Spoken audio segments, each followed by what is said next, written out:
నమస్తే welcome to 9+ news నేను సంగీత గచ్చిబౌలిలో దారుణం జరిగింది ఎలైట్ కోవలింగ్ హాస్టల్లో ఉంటున్న 23 ఏళ్ల మొల్లి దుర్గా 5వ అంతస్తు నుండి దూకి ఆత్మహత్యకు పాల్పడింది డెలివరీ ఎగ్జిక్యూటివ్ గా పనిచేస్తున్న సాయి కుమార్ తో ఆమె కొంతకాలంగా ప్రేమలో ఉంది అయితే అనుమానంతో సాయి వేధిస్తుండడంతో ఇద్దరి మధ్య తరచూ గొడవలు జరుగుతుండడంతో మనస్తాపానికి గురైన దుర్గా బిల్డింగ్ పై నుండి దూకి ఆత్మహత్య చేసుకుంది స్థానికులు సమీపంలోని ప్రైవేట్ ఆసుపత్రికి తరలించగా అప్పటికే ఆమె మృతి చెందినట్లు తెలిపిన వైద్యులు చెప్పారు మృతురాలి మావయ్య రవికుమార్ ఇచ్చిన ఫిర్యాదుతో గచ్చిబౌలి పోలీసులు కేసు నమోదు చేశారు యువతి ఆత్మహత్యకు కారణమైన నిందితుడు సాయి కుమార్ ను పోలీసులు అదుపులోకి తీసుకున్నారు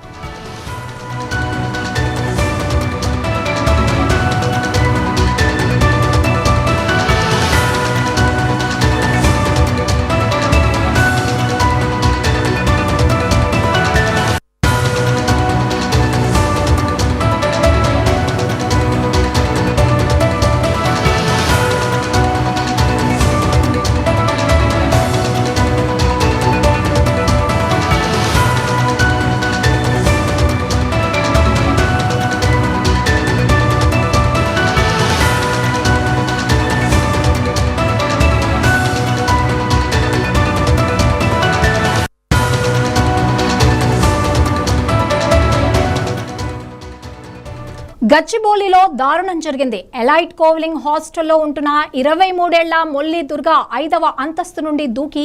ఆత్మహత్యకు పాల్పడింది డెలివరీ ఎగ్జిక్యూటివ్ గా పనిచేస్తున్న సాయి కుమార్ తో ఆమెకు కొంతకాలంగా ప్రేమలో ఉంది అయితే అనుమానంతో సాయి వేధిస్తూ ఉండడంతో ఇద్దరి మధ్య తరచూ గొడవలు జరుగుతూ ఉండడంతో మనస్తాపానికి గురైన దుర్గా బిల్డింగ్ పై నుండి దూకి ఆత్మహత్య చేసుకుంది స్థానికులు సమీపంలోని ప్రైవేట్ ఆసుపత్రికి తరలించగా అప్పటికే ఆమె మృతి చెందినట్లు వైద్యులు తెలిపారు మృతురాలి మావయ్య రవికుమార్ ఇచ్చిన ఫిర్యాదుతో గచ్చిబౌలి పోలీసులు కేసు నమోదు చేశారు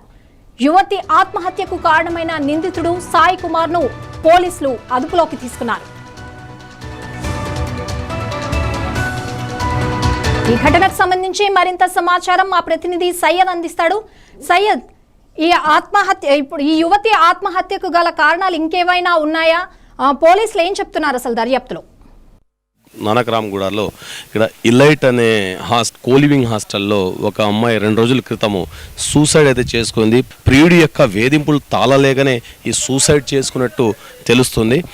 ఇక్కడ చూడొచ్చు రక్తపు మార్కలు కూడా ఇక్కడ పూర్తిగా కనిపిస్తున్నాయి మనకు వాటర్తో కూడా కడిగినట్టు దృశ్యాలన్నీ కనిపిస్తున్నాయి సో ఇదే కనిపిస్తున్న ఈ హాస్టల్ నుండి 5వ అంతస్తు నుండి ఒక్కసారిగా పైనుండి దూకి చనిపోయింది హాస్పిటల్కి వెళ్ళే దారిలోనే మార్గ మధ్యంలో చనిపోయిందని కొంతమంది ఎవరైతే ఇక్కడ నుండి ఫస్ట్ ఎయిడ్గా తీసుకెళ్లారో వాళ్ళైతే చెప్తున్న సంగతి అయితే మనం చూస్తున్నాము సో ఇదే విషయం పైన ఈ హాస్టల్ ఓనర్తో అడిగి మరిన్ని విషయాలు తెలుసుకుందాం సో మనతో పాటు ఇక్కడ ఈ హాస్టల్ ఓనర్ అయితే ఉన్నారు సో అన్న అడిగి తెలుసుకున్నాం అన్న ఈ సంగతి ఎప్పుడు జరిగింది అన్నది అది ఈవినింగ్ 7:25 అట్లా అంటే వీళ్ళిద్దరూ ఇప్పుడు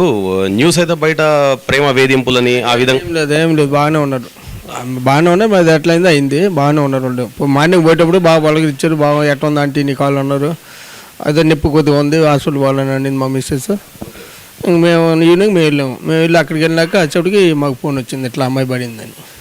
వాళ్ళు ఎప్పుడు గొడవ పడినట్టు కానీ ఎప్పుడు కూడా హాస్టల్లో లేదండి వాళ్ళు వచ్చి 1 మంత్ వాళ్ళు ఏం గొడవ పడతారు గొడవ లేదు అసలుకి బాగానే ఉన్నారు డీసెంట్గా ఆమె సూసైడ్ చేసుకుందా లేకపోతే ఎవరైనా ఇది ప్లాన్ ప్రకారం ఏమైనా దొబ్బేసారా దాని గురించి చెప్పండి పైకి ఒకటే వెళ్ళిందంటే పైకి ఎవరు వెళ్ళలేదంట అమ్మాయి సీసీ కెమెరాలో చూసారా దృశ్యాలు చూసాం మరి ఈ సంఘటన జరిగిన తర్వాత ఇప్పుడు పోలీసులకు ఎప్పుడు సమాచారం అందించారు మీరు ఇవన్నీ మేము రావటం చెప్పేసాం వాళ్ళకి పోలీసు ఇక్కడికి వచ్చి చూసారు అంతా చెక్ చేసి మళ్ళీ స్టేషన్కి వెళ్ళాము అంత చేసాం అంటే మీరే దగ్గరుండి ఇమ్మీడియట్గా తీసుకెళ్ళి హాస్పిటల్లో అడ్మిట్ చేశారు హాస్పిటల్లో ఏ హాస్పిటల్ అడ్మిట్ చేశారో తీసుకెళ్ళి ఈ అమెరికన్ హాస్పిటల్ ఉంది కదా 4 గంటల దాంట్లో సో ఏం సూసైడ్ జరిగిన ఏం చెప్తారు తర్వాత అమ్మాయి చనిపోయిందన్న అక్కడికి వెళ్ళినాక హాస్పిటల్కి వెళ్ళినా చనిపోయింది అక్కడ